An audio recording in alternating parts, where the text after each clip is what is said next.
안녕하세요. 막말하는 시어머니 때문에 이혼한 30대 여성입니다. 이제 다 끝난 일이지만 지금 이 글을 쓰면서 기억을 떠올리니 또 다시 속상하고 분한 마음이 드네요. 남편을 처음 만난 건 직장 선배가 주선한 소개팅 자리에서였어요.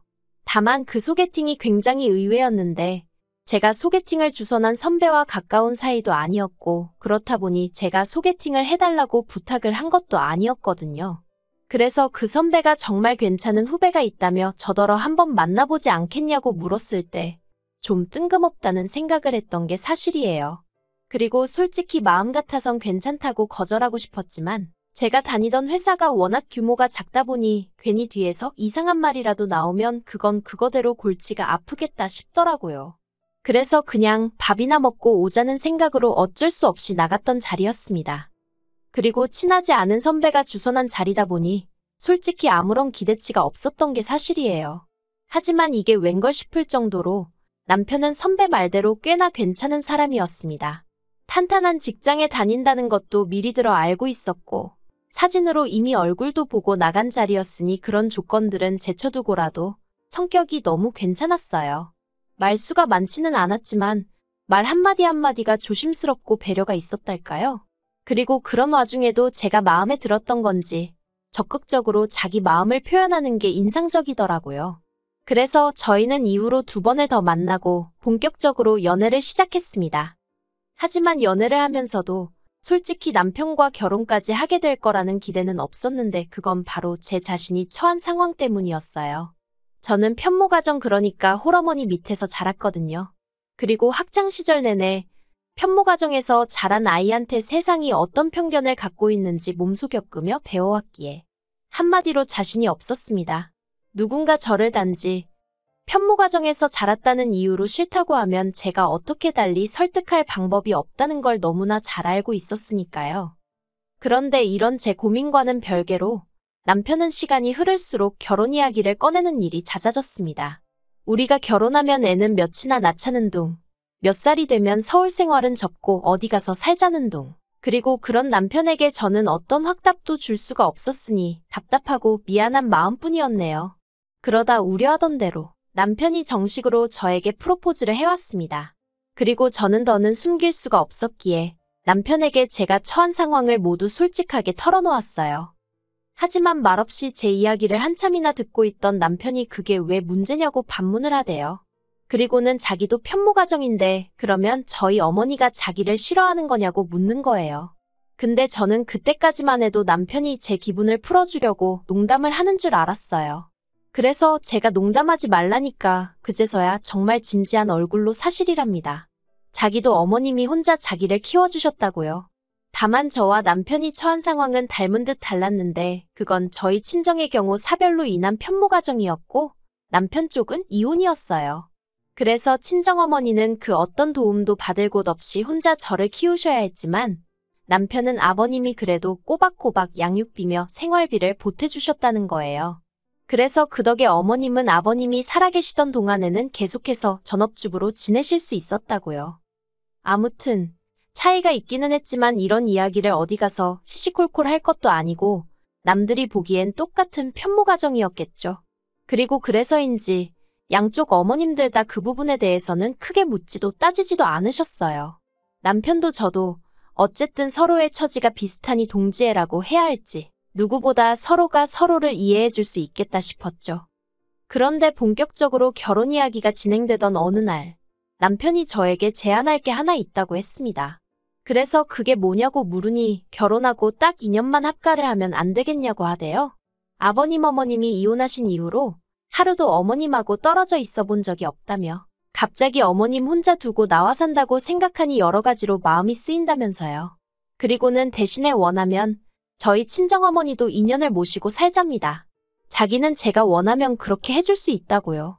하지만 저는 친정어머니가 혼자 저를 힘들게 키우시긴 했어도 제가 성인이 된 이후로는 친정어머니께 짐이 되고 싶지 않아서 독립을 한 상황이었거든요. 그래서 굳이 친정어머니랑 다시 같이 살고 싶다는 생각은 해본 적이 없었습니다.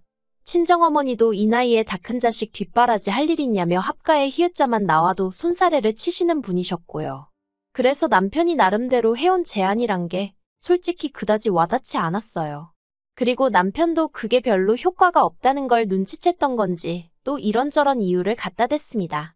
그리고 그 이유들 중 그나마 솔깃했던 게 어머님이랑 2년 같이 살면서 그 사이에 돈을 더 모아서 신축 아파트로 분가를 하는 건 어떻겠냐는 거였어요.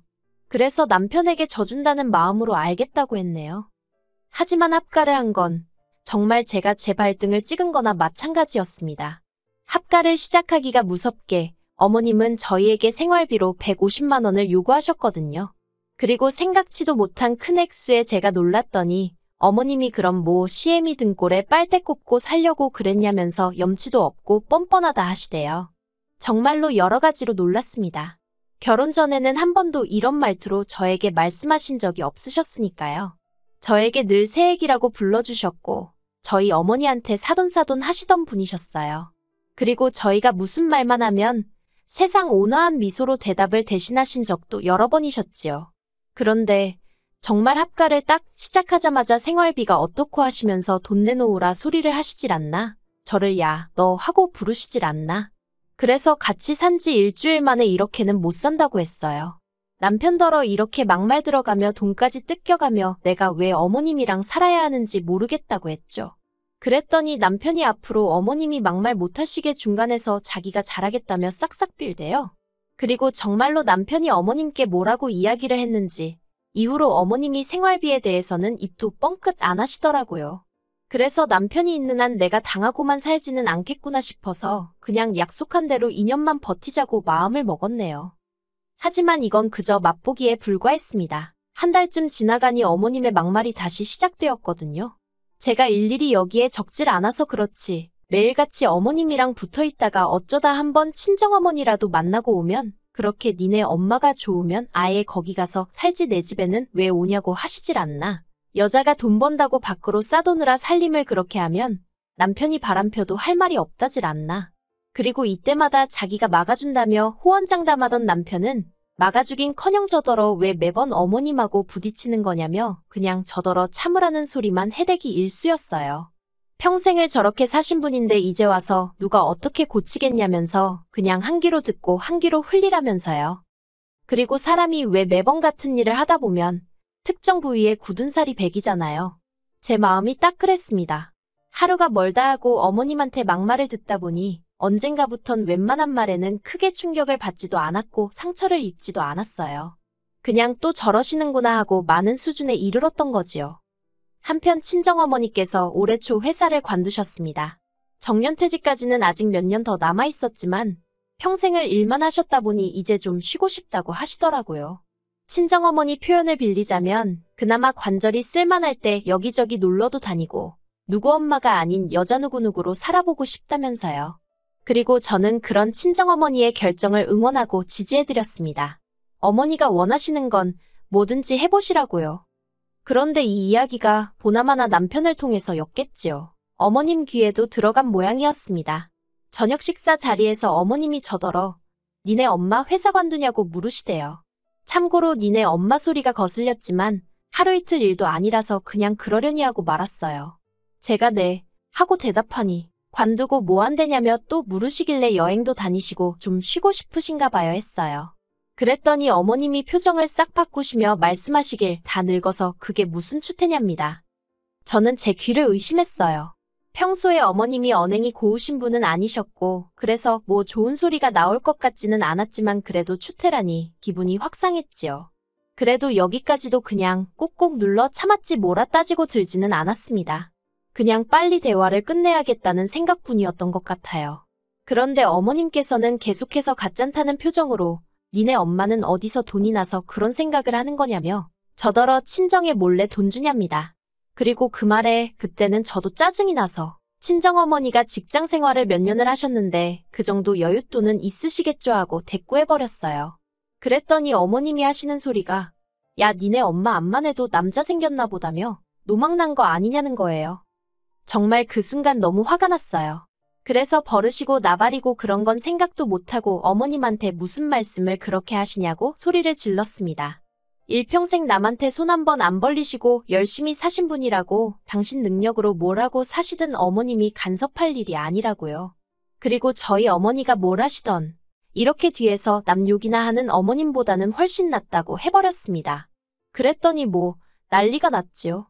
정말이지 어머님이 저한테 세상에 온갖 연자 들어가는 욕은 다 하시더라고요. 그리고 그때 퇴근한 남편이 집안에 들어섰고 눈치가 있으니 분위기가 살벌한 걸 금세 알아채더라고요.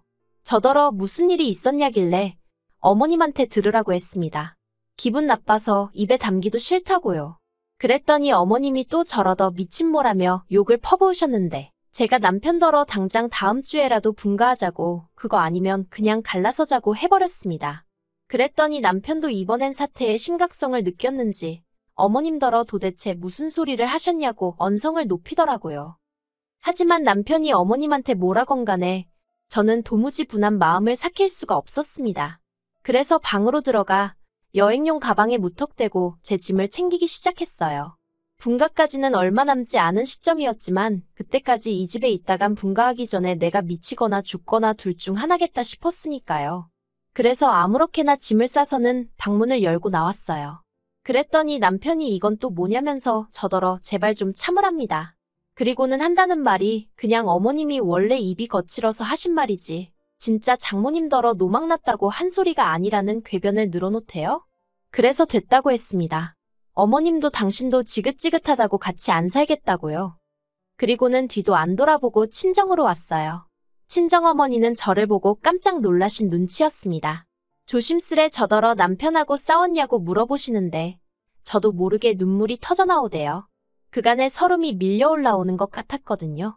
하지만 차마 어머님이 친정어머니께 하신 막말은 전할 수가 없어서 그냥 맞다고 남편하고 싸웠다니까 원래 부부끼리는 다투기도 하는 거라면서 기왕 왔으니 마음 달래고 가라는 거예요.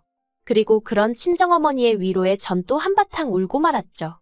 그리고 이튿날 저는 회사에 병가를 내고 친정어머니랑 같이 있었어요. 그런데 남편이 회사에 전화를 해본 건지 어떻게 제가 집에 있는 걸 알고는 찾아왔더라고요. 저더러 얘기 좀 하자길래 친정어머니가 걱정하실까봐 집 밖으로 제가 나갔습니다. 그랬더니 남편이 미안하다면서 어머님도 미안해하고 계시다고 이제 그만 집에 가자대요. 그래서 제가 됐다고 했습니다. 그냥 우리 이쯤에서 깔끔하게 헤어지자고 했어요. 밤새 생각해봤는데 어머님만 봐도 역겹고 소름 끼쳐서 이제 두 번 다시 뵙고 싶지 않다고요. 그랬더니 남편이 그새 지 성질을 못 감추고 어떻게 며느리가 돼서 시어머니더러 그렇게 말을 하냐입니다. 그래서 제가 니네 엄마도 우리 엄마한테 노망났네 어쩌네 막말을 하는데 나는 왜 하면 안 되냐고 받아쳤습니다. 그랬더니 그래도 너는 며느리잖아 하는데 답이 없다 싶더라고요. 그래서 남편하고는 결국 이혼을 하게 되었습니다. 그런데 말이 이혼이지 서류상으로는 처음부터 남남이었어요. 다행이라고 해야 할지 합가하는 동안에는 어머님이 남편 돈은 당신이 관리하겠다고 하도 우기셔서 아예 돈 관리는 따로 하고 있었거든요. 그리고 상황이 그렇다 보니 제 돈은 제가 관리하게 되었고 그래서 뭐 혼인신고를 안 했어도 딱히 불편한 게 없었달까요? 그런데 그게 이렇게 도움이 될 줄은 몰랐죠. 그리고 인생은 새옹지 말하더니 어쨌든 남편과 헤어지고 나서 여러 가지로 힘들어하던 저에게 좋은 일이 찾아왔습니다. 그동안 악착같이 모은 돈에 친정어머니가 얼마 보태주셔서 그걸로 청약을 신청했는데 운 좋게 당첨이 되었어요. 마지막 미분양 물량이라고 딱 두 채가 풀렸던 집이었는데 그리고 유치하지만 저는 그 소식을 남편에게 알렸습니다. 직접은 아니고 소개팅을 주선했던 선배의 입을 빌려서요. 그랬더니 남편이 원래대로면 우리가 함께 살 집이지 않았겠냐며 이걸 계기로 다시 새 출발을 해보자는 개소리를 하대요. 원하면 장모님을 모시고 살아도 좋다나요? 아이고 됐습니다. 가서 니네 엄마 입단속이나 하세요.